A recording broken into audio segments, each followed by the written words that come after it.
Welcome back, everyone, to the Analyst Desk, where XL move on to their first ever match point in their LEC history because they've never made it to the best of fives.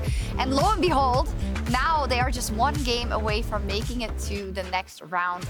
Crazy stuff. Let's start with the draft. It almost came to a red side win, but it didn't happen. I feel like as the game went on and we looked at how the team fights played out between those two, you could really see some of the mistakes that were made in draft. 100%. I think that especially the Thresh and the Volibear struggle against range. So the Corki pick from Nukeduck just came in massive, right? I think every fight he was landing the big ones, just doing 1k damage across the entire team.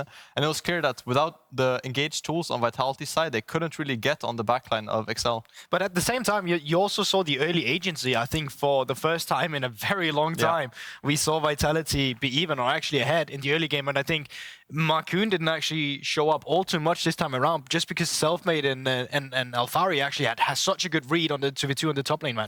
Yeah, we talked so much about kind of the superstars on this roster, right? This time around with Selfmade, Alphari, also Perkz in that mid lane on the Ori. You saw the class coming through when it came to the early game. Treatz. Yeah, I think apart from that execute fumble, that's the only thing. Yeah, Alphari was definitely looking solid, and I think that it's a practice matchup for him, and Selfmade linked up, and I think Labrov as well, to give credit to him. Yes. He also tried to do a lot of stuff on top. He didn't really have the impact, but he was there when his team was playing aggressive, which I think also gives them a lot of confidence. And that is the big thing, because that is just something we have not seen for in the longest time. We finally saw some evolution from Vitality. So hopefully this adaptation is something you can keep going on, especially once you're moving to blue side now, which just has to be the favorite side so far. Or you get tilted into oblivion. That's true too. Because you aren't able to close this game out. Came down to so many close late game team fights. Just eat. Came down to so many close team fights in the late game, and you said it already. So the Corki, they actually banned it in game one. They left it open this time around. It was just such a perfect pick. And this. Oh, this R flash by Mikyx. It is beautiful. I mean, he flashes forward there to get the knockup faster on Carzzy, so he gets locked out on the spot instead of flashing away with the Nautilus ult following him. So I think that was a really clean play by Mikyx. He realized, like, he needs to die here or I will die, so he just went for it. And the follow-up package was just beautiful as well at the same time. And this is not the first time that Corki has given an issues. Just remember back to week 8, where they were facing against G2, and Caps was the one on the Corki as well, while Perkz was on the Syndra. They were completely out of range, and this was the case once again. The Corki damage with the low range composition, we already discussed it with the Thresh, with the Volibear. Vitality, all of a sudden, they were struggling, and they lacked go buttons. Yes, they lacked go buttons, they were struggling, and XL did bring it back. Those are not easy fights to play either, right, Treatz? They're definitely not. I think, like, it's easy to say Corki just poke, you know? Yeah. But Nukeduck was always in the right spots. He always landed poke before the fight started, and it was hard for Vitality. Like, they don't really have anything to do in the fight. They just have to hope for a mistake. I mean, but again, Labrov just flash immediately. All of a sudden, Selfmade caught off guard, and it's the CC chain. Shockwave only catches onto Markoon, and once that has gone down, the rest of them, you know, they're just playing retreat. And it's just before Drake comes up. It was such an anticlimactic end to this game, because it wasn't about the setup around Drake. It wasn't the initial fight for Drake either. It was just in the middle of the lane where you were still waiting for the proper vision control. So out of nowhere, Vitality just kind of dropped the ball there. Yeah, they were playing like they had a bunch of engage in mid. Yeah. They were like, let's fight on mid, guys, let's fight. And then they were like, okay, who's fighting? Okay, not me. So I guess we just back off then and then try to escape, but they can't. I mean, we've talked a lot about, I think, the bot lane. I think Carzzy had a better game here, and I think the Labrov talking point is still there, unfortunately. But you, as a support who's been on a team that ran into a couple of losses, of course, this season, it's hard, right? Because, as you say, there isn't a lot of engage in this team, so he does feel like he has to make something happen with that Thresh. I'm just trying to get some perspective to make sure that we're not bashing on him for no reason. Yeah, I think the clear positives that I saw from this game was that he was active on the map towards topside. I think that's a big improvement. Outside of that, like, his job in the fight is kind of just to peel back. That's also why I don't like the Thresh pick, because what do? You hook the Trundle dies. Okay, well then what? Like, Corki still will just keep blasting out rockets. So it was a hard Thresh game. It's not a champ that I would have picked personally, but I think, like, he did his job okay, to be honest. Yeah, for what the Thresh was picked for, it's kind of just like, we want to kite back. But the problem was, you are playing into a composition that needs one reset to run you down, and you're not going to be able to kite them back either. The problem is you're facing once again into the Corki with the poke, and you knew that. So this Lantern, in turn, doesn't really allow Carzzy to kite extra and deal damage to Nukeduck. Nukeduck will still continue to hammer down this arcane barrage with the Corki. I just like to have that context, right? In terms of that pick and in terms of the play, I think on the other side, Nautilus. He was almost about to go 0-6 these playoffs, but Mikyx said, not with me. And even though that's kind of a funny stat, right? That is now 5-1. But I feel like Mikyx had some little slip-ups when it came to the earlier series. He always had the good engagements, but that Zillion ult and whatnot. But he is going to be key, especially with that bot lane performance on the other side. Yes, I mean, Nautilus had some really good hooks this game. I think he also died a lot. Yeah, that's it is true. the Nautilus death, right? Like, he will die, it's just inevitable, but he had some good plays, and I think he really made it easy for his team to follow up.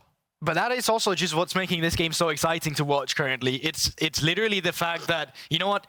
It is not perfect League of Legends. Yeah. It's really not at it's times. On life's edge. Exactly. But we're seeing some really good outplays, not only just from the supports, but also just when we're looking at Finn, the small stuff as well, like an EQ animation cancel on Camille later. Like, we see a lot of mechanical expression, and that's super awesome to watch. I like that you said that, because we have very high-level plays, and then, of course, we also had the plays that don't go perfectly because of the stress that is on this best of 5, because this isn't like yesterday or the day before where you get another chance if you get knocked out. If you lose this next game for Vitality, you are out. And we ran this graphic at the top of the show of kind of the current champion, of course, with Carzzy when he was met the Mad Lions, and the winningest mid laner here in Europe as well. And it would be kind of crazy if they get knocked out. But you said it at the top, they do not look like a super team yet. And right now, they don't even look like a team that could make it to the next round in the lower bracket. Am I being too harsh? Because they could have won that last game. I honestly don't think you're being too harsh, because who's waiting for these teams in the next game? Well, that's G2. And this iteration of Vitality going up against G2, I actually think they're going to be having a really hard time. I think there is a little bit of a skill gap between our top 4 teams and the rest of them. Obviously, with time, you can still improve on it, and we will still have a series when they face. But currently, as it stands, I definitely feel like there is a little bit of a skill discrepancy. Yeah, I agree. I think that's Vitality and XL, they both have their positives, but I feel like the consistency is not quite there, that Fnatic and Rogue have especially. I think G2 against the winner of this series will be really interesting, but that's to come later. Yes, for the side of XL then, well, they are now on match point, right? It was unprecedented for them that they were to make it to the playoffs. They did. I think there were a lot of thoughts up in the air as to how this series could play out. For me, they've played very well, better than I had expected. And that isn't to say they were perfect, right? But we see improvement from when we saw them last. Yeah, let's talk about what we know. So in the first game, they all of a sudden just snowballed very perfectly through their jungler in Markoon, and it worked out for them. This time around, in this game, they were behind in the early game, and usually with XL, if they fell behind in the early game, they just didn't win their games, but they managed to do so. So already, are we seeing a different kind of XL from what we saw in the regular season? So yes, I for sure think that XL has exceeded some of our expectations and are still improving as a roster. Yeah, they are. I think that's, yeah, especially coming back as a team from a deficit in playoffs is definitely harder than the best of one. In the best of one, it's kind of like, oh, we just had a bad early game, you know, let's go next game. But I think in playoffs, it's really impressive that they can pick themselves up and like carry. I feel like even though Nukeduck put out a lot of damage, it wasn't that he just solo won the game, right? I feel like they still had a clear plan, XL, of how to win the game, even from behind. So I think that's something that's really important in the best of 5. And then when you put everything together and you think of what we've seen in this series already with the narratives that we just set up, still then, it's all left to be decided, right? I can totally see Vitality back on the blue side now, replicating an early game like that as we dive into the picks and bans, replicating the early game and maybe pushing it through to the end, right? And I think that's what's so exciting about this series right now, even though it's probably frustrating for both fans of Vitality and XL. So here we go into picks and bans. As said, Vitality back on the blue side. I actually didn't get it confirmed, but I'm pretty sure that's what they're gonna do. Yeah, here we go. And we'll see what happens. The lessons that they've learned, I think the Corki. I mean, you for sure have to go for the blue side inevitably, and I think blue side, once again, we've been talking about it ever since we came around Friday. It allows you to have extra breathing room. It allows you to take away some of the more broken champion. You can have prio on one champion like Jinx or Seri, and then you can have a double, good pick in terms of blue 2 and blue 3, and red side can only counter with 1 on R3, as you've mentioned so many times, Treatz. Yeah, I think blue side just feels good to draft on. Like, you get the pairings of the OP champs they want, and you get the premier OP champ. So it's kind of just, it's like a really easy drafting experience, whereas red side is like it feels like you have to counter a lot of picks to be effective. Have you seen anything from Excel that would make you think they can break that advantage a little bit, be it by an unexpected counter pick or maybe a good matchup for top and last I feel like pick? if someone is going to counter on Excel, it has to be Finn in my eyes. I would like to see Finn on a slightly better counter pick. I think last time he had the Tryndamere into Gnar, right? And he had some good moments, but I think that's not the greatest counter pick he can have. So I would like to see Finn pull out a really strong pocket pick, maybe like the Kled. This is where adaptation gets interesting, because last time around that we had Vitality on blue side, they first picked the Seri. This time around, Seri has been banned. And we already know that Jinx so far has been a very vocal champion in our series so far, not only in this one, but in all of League of Legends. Both so Jinx with the and Corki TF ban now Carzzy. coming up, who do you go for here? Is it the Jinx angle? Because Vitality has shown loads of time already. They don't mind giving it over. And, wow, and they just favor the Aphelios into the Jinx. It's such a comfort pick for him. I think when you think back to like mad clutch fights also last split, he was often in the late game doing extreme big amounts of damage. He feels really comfortable on it in team fights. I guess that's it here. I just still, like, you don't get push, and because you don't get push, you're under so much pressure when you're into the Jinx Aphelios matchup in the early game, especially on the first 3 waves. And I feel like that's really something that stops Vitality's bot lane from having that breathing room. I think that maybe they will balance it out with a strong laning support. Something like the Tahm Kench that we talked about a lot as well for Labrov, I think would be a good pickup for them, because I agree, like, the Jinx always having a push into the Aphelios, it feels kind of hard. I think Aphelios has the advantage over Jinx with the Grav Gun to play for kills, but it's kind of weird because they don't really play to kill bot lane with the Aphelios. They're playing just to scale. I guess they're trying to stabilize. I think what you do is as well that you go for that Tahm Kench rotation, you go for mid lane, and then either you say, okay, pick an enchanter into the Tahm Kench, or pick the Corki into one of the control mages we might go for instead. I would like to see a Tahm Kench Volibear. I think it's a bit early game focused, but I would like to see it for Vitality. I think it provides a lot of stability, and then they can round it out with scaling mage for Perkz and a scaling top for Alphari. I think that would be a strong rotation for Vitality here. But they just lock in the Corki themselves. Perkz is like, hey Nukeduck, you had a solid Corki game, I'm gonna do it as well. A little Kai'Sa counter pick. Here it is. This is actually one of the few good matchups we have for the Kai'Sa mid, and I'm a little bit experienced in this matchup because I've seen in the ERLs JDXL Eminist walk up level 2 and just solo kill a Corki on the tower with the passive. Like, it is super easy for a Kai'Sa to get pushed into the Corki, and then you kind of just want to match what Corki does in the mid game. Although I feel like Corki is a bit more consistent at getting to that point, and Kai'Sa at times have been a little bit bait, but if I had to be optimistic about it, it would be in this matchup. Yeah, we said someone's gonna do a spicy counter pick, right? It wasn't Finn this time. No. It's the Kai'Sa mid for Nukeduck. So I think they do fill a similar role, right? Like the poking style in mid game. I think Kai'Sa is a bit more kill pressure. If she lands one of the W's on a squishy target, she can fly in and execute them, whereas Corki is kind of like rocket. Yeah, what's harder to execute in a team fight though, if it does come back to that? I think Corki with the poke is kind of easy. Right? He just kills everyone. And I don't really think that's coming down to the team fight. I also think that's laning phase depending. You don't have a Valkyrie. At best you have a movement speed up, but with a Volibear you can follow that up with a flash or just the damage coming through afterwards. So I think Nukeduck, we're so used to seeing him something a little more easier, like the Lissandra earlier, something that's facilitating, People or the Vega back in the day. Like, now he's on a one that has lesser agency. People are gonna get triggered that you're like, easy. They are easier, sorry. Yeah, I think it will be interesting to see what route Excel goes for here. I think they have 2 different routes. Either they play for outrange with Jinx and Kai'Sa, but they have Viego, which wants to dive, right? So they kind of have conflicting thoughts right now on their draft. So either they look for like something like a Nautilus for Mikyx and a dive top lane for Finn, or they played like a more passive style and try to out-poke, because it's like double poke versus double poke right now. Yeah, the thing is though, if you go for Nautilus here, then the Tahm Kench angle will just come through over from the side of Vitality immediately, and then the bot lane is just completely stabilized. So I'm actually wondering if they just want to look for an enchanter or something like that to play around it with the space instead, and then just make it a poke ball, or if they're still going for that Nautilus. I would pick Nautilus even. I think he might end this game, but I think the team needs some reliable CC. So, I mean, this is like Mickey is the homie here for the team, you know? He's like, I'll take one for the team. We need some CC, I'll do it. And I think that, I agree though, the Tahm Kench should definitely come in right now, because Vitality sees a bit more engaged on the side of Excel now, right? So he should think in his head, okay, I want to protect my carries, right? Tahm Kench, perfect champion for that. And then I would like to see a scaling top for Alphari. If he wants to go for the GP, this is also a fine game. I think he hasn't really banned for it, so I would doubt it. So maybe he goes for Gnar instead. I feel like, oh yeah, okay, that's something to go for as well. I feel like GP and Ornn would have actually been really nice in terms of keeping to the poke range or the long range engage like that, but they go in for the Gnar instead. And Finn with the GP response in the matchup. Yeah, I'm sure we're going to be seeing a different Gangplank build as well. Probably.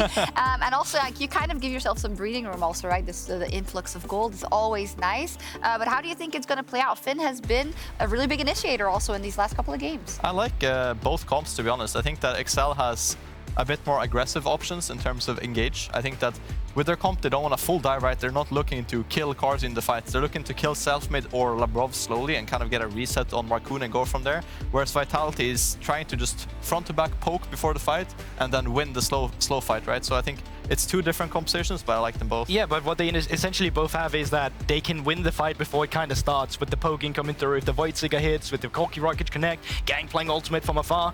It's really the tension before the team fight really starts that's going to come down to this game. Match point for XL, Vitality up against it. Prediction for the next game, who's going to win it with this draft?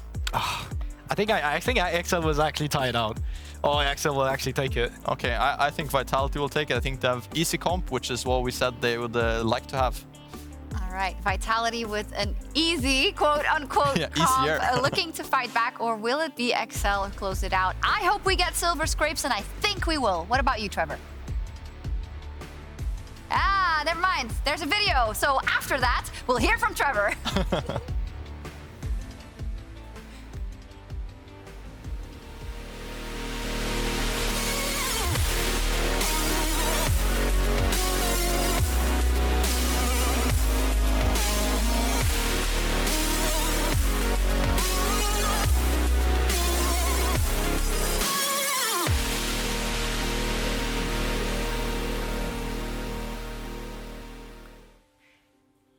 Hi everyone, before we jump onto the game, I have one quick question for Youngbuck. Thank you for joining me. The casters were saying that Vitality has an easier comp to play here. Do you agree? And how do you plan on playing around the Corki, which was deadly for them the last time around? I think they have a composition with more options and opportunities to dive us and make something happen, but they also really have to do it. And Corki specifically, we actually made a mistake by picking it because Kai'Sa is a big counter pick.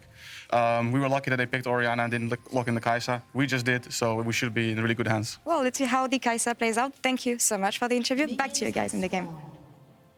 Thank you so much, Lord. Thank you so much, Sjokz. I also wanted to talk earlier too. But welcome back to match point for XL. They are 2-1 up over Vitality. I asked a question in game 3 about what expectations were for these teams. The super team that was supposed to make it all the way to finals, to face off against Fnatic, against the team that had never made playoffs, never played a game, and their players combined before today had 192 playoff matches. Right now, they're on the verge of one of the biggest upsets, at least on paper, that we have seen in a while. Yeah, I mean, you go back to the very beginning of the split, and expectations were that this Vitality super team would be contesting the top of the table. They would be fighting for supremacy alongside rosters like Fnatic. But so far during the regular season, that hasn't happened. And we were promised best of fives. That's the place, that's the space. All they got to do is get to playoffs and then they will be able to shine. And so far, XL are leading in the series. Now, of course, there is the, I went and checked the match thread on Reddit and people like, 2-1 Perkz comfort zone copium, but like, he's done it so many times that like, it's hard to doubt. So, all eyes on Perkz. It was Nukeduck's Corki that was doing so much damage last game with Mikyx engages on the Nautilus. Can Perkz have a similar performance this time around? But then you look over the other side of that rift, you have a Kai'Sa, which has a similar kind of role within this team. You do get to that poke point, but you have a decent lane matchup versus Corki at the same time. So we'll have to see how the early game plays out. Selfmade briefly looking top, and all of these lanes need to be very careful of that. And I mean, Youngbuck was talking about how that Kai'Sa matchup, he was very excited by it. They made a mistake picking Corki, one of the words from Youngbuck. Thank you to Law for that interview. Let's see what Nukeduck can do. He's already pushed this wave all the way forward. There was a great barrel chain from Finn that was forcing Alphari underneath his tower. And Selfmade just showed as his face to alleviate some of that pressure. 18 CS to 9 in the mid lane, a number of minions to pick up underneath here, and also Alphari starting to fall just a little bit behind. If I can be a little self-indulgent, Quickshot. Oh, I'm very much looking forward to it. I'm very sad to see AD carries taking over the mid lane as Markoon is actually just straight up killing Selfmade right now. Oh, a lot of damage coming back and forth. 400 HP. Nukeduck is going to step forward. 200. Flash away from Selfmade. First blood picked up. Over the wall goes Nukeduck, looking for the double buffs, and he finds it. 1-for-1 trade on a crucial pick. It is, and now you look at that Kai'Sa who already has a good early game into the Corki, put some double buffs on top of that, slap them right on there. And Perkz is not going to have the best time in this mid lane. But Markoon's face just got chopped off, and that was funny to me. The fact that Markoon looked like he was winning that exchange, he then oversteps one step too much, and Selfmade's like, my W's back up. Chomp gets that kill. If it weren't for Nukeduck flashing over the wall, this could have been very bad for XL. And both of these jugglers love to fight early, but when you look at the W2 from the Volibear, when you recast it on a target done before, it does so much damage. Has the press attack on for even more on top of that. And even though the isolated 1v1 goes well, Nukeduck comes in, and I think this is a net win for XL. Especially with the amount of lane pressure this is going to put onto Perkz. Already 33-21. Nukeduck is going to be looking to bully as much as he can. Markoon will steal away the chickens underneath Vitality's nose. Selfmade now on the back foot just a little. Yeah, but what I will say in terms of early leads in these lanes, I think that XL with the Kai'Sa need that. I feel like Corki, if you allow them to have an even passive lane, they become more useful more early. I feel like the Kai'Sa does need to have a lead to roll with. This is the first steps of it being a good road for them, but it needs to continue like this. For now, Vitality find themselves with the gold lead. Part of that due to the bot lane matchup. Haven't really been paying much attention to what's happened there. But while I talk about that, supports are now roaming on the map once again. Mikyx and Labrov, something we've been seeing pretty consistently throughout this series. Consistently moving with their junglers, looking for plays around mid. Mikyx just doing a smart thing here of just helping Nukeduck push out that wave, knowing that Selfmade wants to punish the flashless Nukeduck. And of course, in the previous game, picking up the first winner Nautilus in playoffs, the Mikyx XL buff, taking the champion 1-2. He's played that second in a row. And whether or not it's Year of the Duck will remain to be seen, but Nukeduck hasn't played Kai'Sa since 2018. He actually has a win in the LEC on mid lane Kai'Sa. It was a funnel meta, FYI. And of course, he's played it one other time at All-Stars, as everyone will know. So this is actually Nukeduck's third mid lane Kai'Sa in his professional career. Can I just say again, good riddance to funnel. Glad we don't have that here. Well, this time round, he was somewhat funneled, a double buff, as Markoon with that invade. It allowed Nukeduck at least pick up a minus CS lead, early back, and he's returned to lane. Got himself that Warhammer, got the tier as well. Gonna be sitting very comfortably. Finn has hit level 6. Markoon's making his way up top, and Alphari will match. That Mega Gnar starting to stack up. So if Alphari commits further, it could be the possibility for an engage here. Gonna hold on to it for now. Vedius. Alphari should be aware that the risk of a gank is very real, but Finn is playing at the very edge, trying to force Alphari to overcommit. Mega Gnar, orange flash. Alphari's holding on to his for now. Cannon Barrage still available for Finn. He's going to hold on to it. They will trade flashes. Net win, though, I think, for Alphari, because look at the wave state. It is pushing into Alphari, and this is going to force Finn to TP, but it's also going to force him to overextend. So now, Selfmade can either look to path top to set it for a gank, or he can just grab himself the Drake, and that's why you also see Mikyx and Patrik contesting the River Vision right now. They're trying to make it harder for Selfmade to just cross-map that Drake and buying time for Markoon to get back out onto the map. Okay, but even though that teleport's gone from the top side of Finn, still has the ultimate, so watch out for that bot side of the map and keep those globals ever in mind.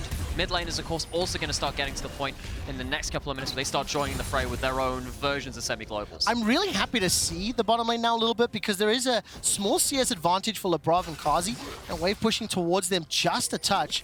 And for the fourth game in a row, Patrik is running this Jinx, feeling very comfortable on it, and has been able to have that impact. Okay, chat, you can't spam -1 on that one. That wasn't his fault, okay? The wave was in an awkward spot. Labrov body blocked it. You can't be mean to Patrik. Well, I'm sure they will be, They will be, they will be. But I think when Patrik and XL are 2-1 up in the series, they can temper that somewhat. Mikyx and Patrik stepping forward. Another zap will find its target, and this wave continues to push forward. But all credit yet to Carzzy, continuing to push ahead on that CS lead. Selfmade this time round will go face-to-face with Markoon in just a moment. Now Perkz has the push. He's moving with Selfmade into the river. Both junglers level 6, and they duel once more. They are indeed, or at least Markoon steps a forward and then runs away. We're both holding our breath because both of these teams 10 paces walking, and they don't stop. Willing to fight. Back you go. This time round, however, Vitality 600 gold up. and it's a slightly slower early game. I think all three of our previous games, multiple kills, multiple ganks, and a lot of influence from the respective junglers. And I wonder if part of that is actually looking across all three lanes. If you get one good gank in any of these lanes, it can turn the matchup pretty heavily. Already kind of talked about it in mid lane. Top lane, of course, a very famous skill match between the two, depending on what the leads happen with. And Nukeduck might be on the back end. No one gets the boop, waiting for the lick. The ultimate will allow Nukeduck to escape with the shield. Now Markoon gonna jump forward with that Heartbreaker, looking for the dash. The cannon barrage that was not used earlier allows XL to pick up a kill that lands in Markoon's lap. There we go, that's the global use. Talks about, okay, yeah, no teleports in the top lanes. However, other things come into play. The hook shot's been used.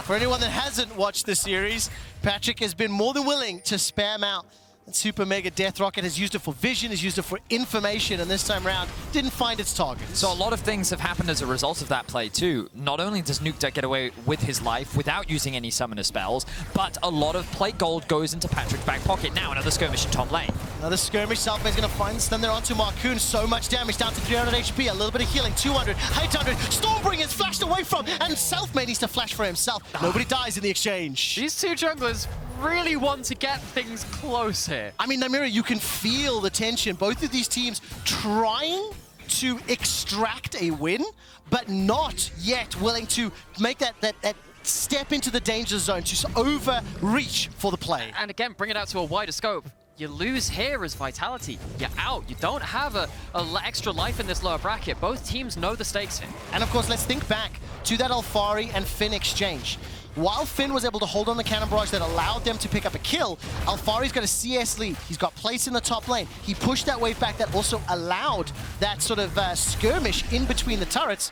And once again, early game objectives, somewhat in favor of Vitality. They get an early Herald. They already have a minor gold lead, and they can use that to extract some more gold. I can already tell this game is going to be a long one. Quickshot. Yes! The Drakes have not gone down just yet. Vitality have been very proactive on their Drake secures. And while this Herald can be used to open up the map a little bit more, funnel some plates into, well, really wherever Vitality want to, the fact is, these fights around the Dragon are going to be very important, and both teams are quite happy to take their time and play with their scaling compositions. Okay, but if this is going to be a long game, I want to look at the suspects in the lineup right here. Everyone over both sides. Look at these scaling carries from both sides, and there isn't a great way to engage onto any of them. You do have the Nautilus who can help in some regard, but trying to shut down all of the carries at once is not going to happen. One of these big damage carries on either side is going to be left to do huge damage. I mean, Alphari right now is just obliterating this top lane tower. He's 20 CS up as well. And at the same time, Carzzy is currently out-farming Patrik, catching wave after wave, playing it relatively safe. We've seen roams from Labrov that's allowed an attempt at the kill to play out in their favor. And Vitality, again, in a little bit of a controlling situation. The Kim tank was picked up by Selfmade, one of those initiating tools. The cull for Patrik, by the way, 50 CS still to go. So another indication, Vedius, that we're going to sit in these lanes, see how they play out. Ultimately, neither team wants to concede or give up a big play because of how well both teams can use the lead. It's the bot lane dive with the package available, with the Volibear there as well. Markoon reads it. Markoon is not going to be able to get just yet. He's instead going to jump onto Carzzy. It's a lot of damage. Cannon Barrage comes out. The Rune King is used as well. Super Mega Death Rocket picks up a kill for Patrik. It's a 1-for-1 as both bot laners are taken out. Correction, Markoon was taken down after he stole away Aphelios. Stormbringer comes out. That's going to mute the tower for now. Nukeduck runs for his life. The Killer Instinct keeps him alive thanks to that shield. Ends up being a 1-for-1 bottom lane. These skirmishes, again, still so close. Yes, you have the package, but remember, the Kai'Sa allows them to join the fray. So you need to get good damage out, but couldn't quite shut down the Viego before that reset came in. Close margins once more. Finn's ultimate doing a lot of good work there to actually assist with the kill onto Carzzy. And I think the Markoon makes the correct decision here. Attack the weaker part of the flank, given that 3 members of Vitality are zoned off. The trap buys time, but the package comes through from Perkz. Him, along with Labrov, collapsing onto Markoon. A little too slow to keep their AD carry alive, but now Alphari in the 1v1. Oh, while we were doing that play, I mean, that was well played.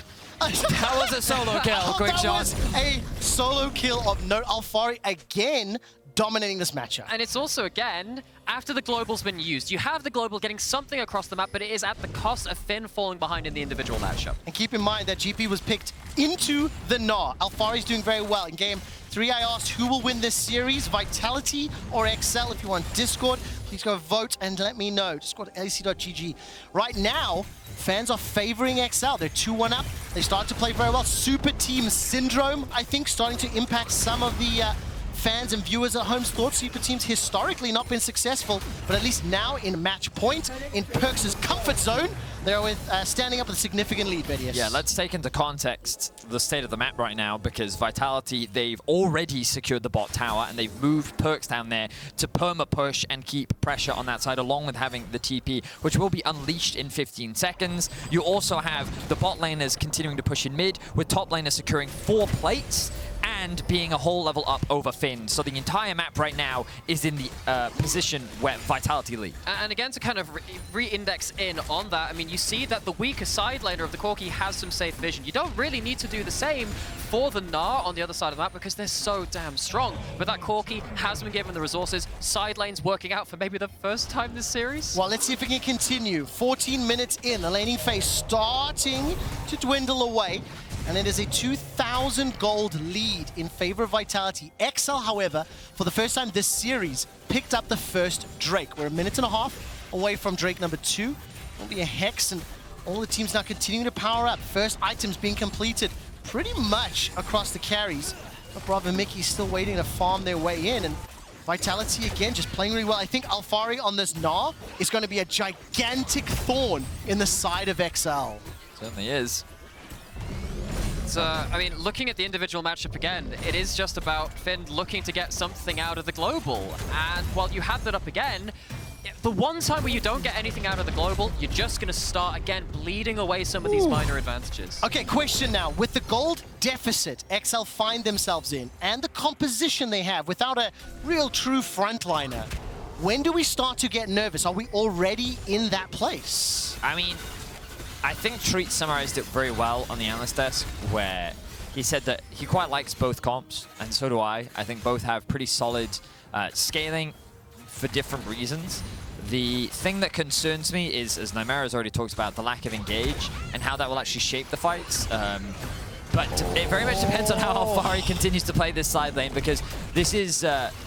oh, hang on, they're diving Patrik. They are indeed. Stormbringer will shut the tower off. No flash available. The Gale Force gets Patrik to some level of safety, and a little lick from Labrov sends him packing. 3 members of XL are chasing Alphari, however. Finn stays alive just long enough for Mikyx's depth charge to knock Alphari in the A. Flashes away from the dredge line, and XL will be able to hold off the top lane, but it may be at the cost of the mids. And you know how we were talking about how the resources had gone into the Corki to keep them safe in the side lane? The reason they could do that is because Alphari can do that even in uneven numbered fights. Draws in so many people to the play and even gets away with a flash and a couple of summoners taken away. Oh, I was waiting to see if Nukeduck chased with that killer instinct. Dredge line is dashed away from with that Gale Force, and Vitality are looking to force a game 5. They'll pick up a dragon. They've got a significant gold lead, and they are playing so proactively around the pressure Alphari's unlocked. Yeah, you're quite right. Nymaera summarized it beautifully, and what that meant was that Selfmade got himself the Drake.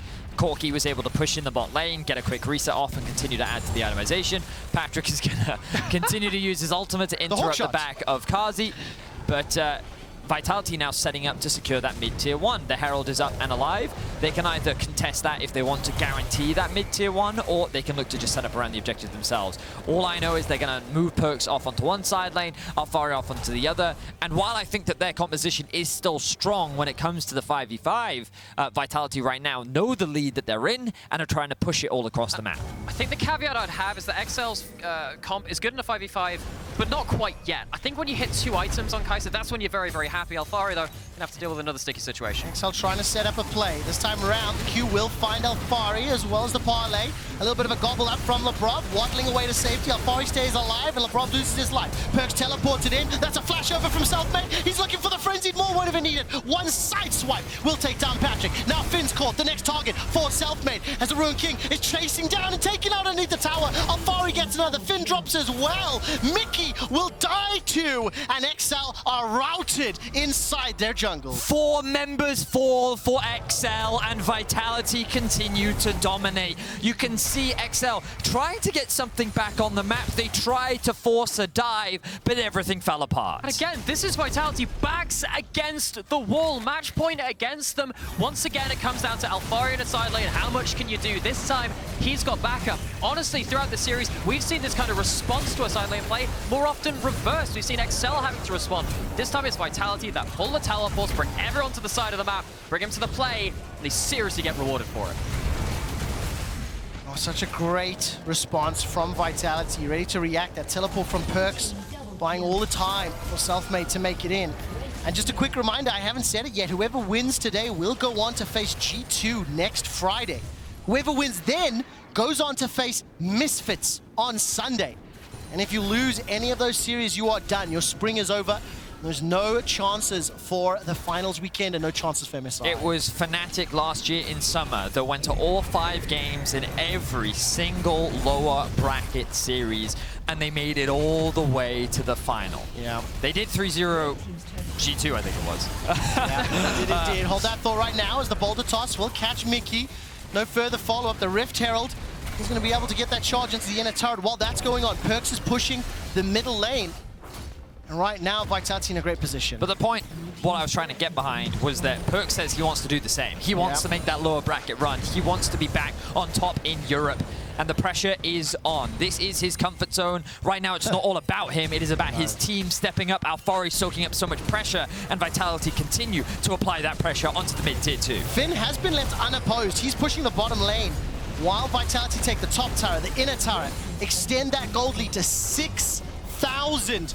As we near the 20-minute mark, Finn has teleport available. He looks like he'll take the tower, pick up the bounty. That is crucial. But will he be able to get out with his life? And it is 2 bounties. What's it going to cost? Probably is going to be the death of the GP again. Well, let's find out. Selfmade starting to step forward. Here we go. Down on all 4 to Trot. Drops down the lightning, and this is a teleport being committed. I think Finn's going to be dead before anything completes, and they're going to be taken out and easily done. Finn unable to complete the channel. Another kill, the 9th for Vitality. It's starting to feel like this game is running away from XL. Let's not forget that Vitality have been inconsistent, shall we say, throughout spring. And if they do make mistakes, there is a lot of room to punish for XL. And who's going to be punished? Well, it's the person with these 2 items down there. It's the 2 items on the Kai'Sa. Power Spike hit. How much can Nukeduck do in terms of this poke battle? We know that Corki's going to be doing the same thing. This could actually come down in some situations to skill shot accuracy. Certainly could. And as we get closer and closer to the next Drake, this is really where we're going to see it. Will XL even consider contesting? Could we very quickly look at the gold difference between the 2 AD carries, observers? It's actually only 800, but Patrik hasn't actually finished his major item yet. You can see the biggest difference really developing in top lane with a 2-level advantage for Alphari. Pushing in that bot lane. Oh, that Void Seeker into the dredge line. The Devour comes out, and the defensive Stormbringer. Carzzy's going to Gale Force forward, and Labrov gets the final kill. Carzzy with the fantastic double root on the Moonlight Vigil allows for 3 kills in total. Carzzy, he doesn't get the kills, but he is the one that kills them all. Mickey's now trying to run away for his life, but Perkz will get revenge on his former teammate for last game. He flies up the G2 logo. Oh. And Vitality, they wanted to send a message. That initial fight looked good for XL, but it all fell apart. Now, Alphari can go grab the Drake. Skill shot accuracy, Nymaera. Vitality landed all of them. Carzzy's Gale Force forward set it up for Vitality to bring it home. Kind of helps when they're all clumped up in a choke point, but that's what they bought into. They chose that fight. They threw out the hook, and now XL, if they were in a bad position before, extra gold given over, extra time in this game rather, kind of taken away from their own timer. You can see, sweet, we can burst someone out. Lots of ability to take down the first target, but Labrov comes in with a clutch devour, and then, as you said, Carzzy, serious damage online on the Aphelios. It makes me laugh that Labrov got so many kills with just his Q. I mean, don't get me wrong, he played that fight really well, but he definitely shouldn't have been the benefactor of all those kills. And there's the G2 flare. Perkz sending a message, the laughter on Carzzy's face. Definitely a big fight for him. We are gearing ever closer to that 5th game. Vitality have a commanding gold lead, and when the pressure is mounting, you have to think that the experience on this roster is coming up clutch. They look unfazed. They are continuing to laugh, and you have to remember, current reigning champion Carzzy of the LEC, former champion Perkz, multiple-time finalist Alphari. These players know what it is like to be in this position, and they do not falter. It feels like Carzzy, first of his name, king of the... How many titles do you need at this point? Well, we'll find out whether or not they can get one step closer, because XL are in a very difficult situation. Carzzy's very happy. Look at the damage from that Void Seeker, though. Perkz is being chunked out, and this is what Nymaera was mentioning a moment or two ago. And also just calling back to the Analysts during draft. I think it was Treatz that mentioned that Finn's Gangplank build would be different. I'm starting to see the Collector after the Trinity Force. Let's see whether or not he can make that work. Try to claw back this gold deficit. But it's 2 dragons to 1. Vitality of 5 towers to 2. Baron is up, but you need to be so careful. Super Mega Death Rocket, Cannon Barrage. If they make a play for it, the risk is immense. And what this means is the game will slow down as more objectives to secure for Vitality become more risky, more dangerous to do so, because XL do have replies, especially if they have a numbers advantage. Right now, though, numbers advantage to Vitality, so they will chunk down this inner turret. Selfmade will not be able to be caught by the Dredge Line, throws out another defensive Stormbringer, but that will secure the 6th tower of the game, as Nukeduck cannot secure the top just yet either. No, again, I feel like they have to kind of cross-map here. We saw what happens when it comes into the very big clumped fights, and they don't have the big chunks to begin it.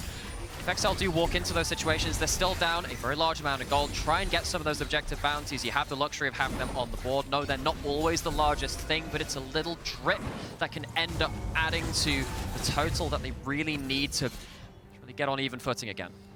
I feel like Vitality is just so far ahead at this point that they kind of have to play to the beat of, well, XL rather have to play to the beat of their drum.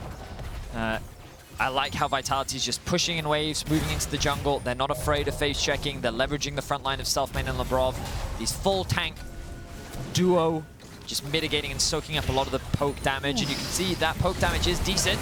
Dredge Line will connect onto Carzzy. Perkz is taken up. The Killer Instinct was used. Nymaera called it. If they land, these are squishy champions. Corki, Aphelios, they're down. Baron has a bounty on it, a 5-man stack, and Selfmade does have his smites available. Where is he? Top lane, it feels like Vitality are going to concede this one. Now, this Baron will balance out the game. This will not put XL in the lead, but depending on how they use the buff, they may be able to unlock an advantage, and that is gigantic for XL. And what does it let you do? It lets you sit, it lets you scale. It is 3 Ws in a row from Nukeduck onto targets, which then can't fight at their full capacity. Of course, when you get 2 in a row, you end up activating your passive. It sticks on long enough and the cooldown's short enough, and getting it across all of these different members of Vitality makes it so hard to find the right targets. Labrov doesn't even use the ultimate onto the Corki. Corki goes down without being devoured. And Mikyx again on this Nautilus finds the perfect hook. Carzzy just ever so slightly oversteps in front of his front line, and he ends up falling.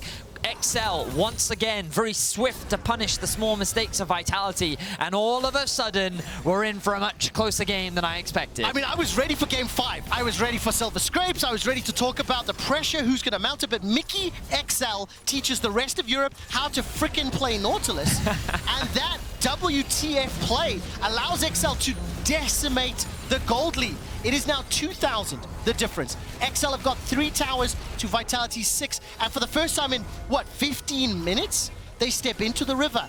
They step past the river, and we are 20 seconds from Infernal. Only 2 dragons for Vitality, 1 for XL. Observers, can we very quickly have a look at the gold? I just want to see where it is all sitting right now. Yeah, so mid lane pretty much dead even.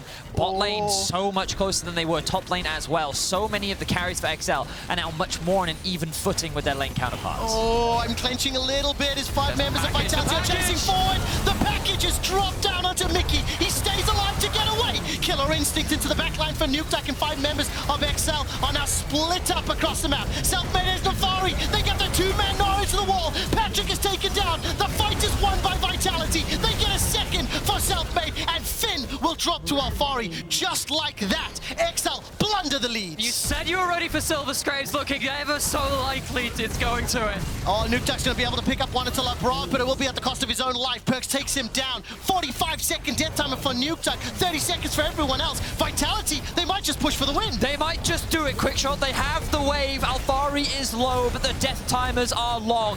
Mikyx is going to respawn, but I think this is it. Vitality are bringing us to game 5. Minions pushing onto the Nexus turret. 69% of the fans believe XL will win this series. I wonder how much that will change. Mikyx trying to buy time, trying to riptide the minions. He will be taken out by Alphari. The Nexus turrets will fall, and for the first time in spring playoffs, we are going to game 5. And I gotta say, I feel very lucky. This is an insane series. So much going into it, so much stakes for both of these teams. Also, how the series has developed. Game 1 and 2 defined by the early game advantages that Markoon was able to pick up. Game 3 and 4 about cross-mapping, a little bit of PvE, playing those side lanes. And now what happens in game 5? I mean, I expected a long game. I thought we were going like a full 35, 40-minute long-range scaling. The engage tools were limited, but no, we actually saw an insane bloodbath. We saw both mid laners getting online very early on into the game, and Vitality finding that one clutch team fight to just round out the game and take the W. The Perkz 1-2 buff activated. Reddit, you were right. Now, is that enough for Vitality to bounce back and take this series? We'll find out. They tied up at 2-2, and this will be the first game 5 of the Spring 2022 playoffs. I'm not saying the song name. Everyone knows it by now.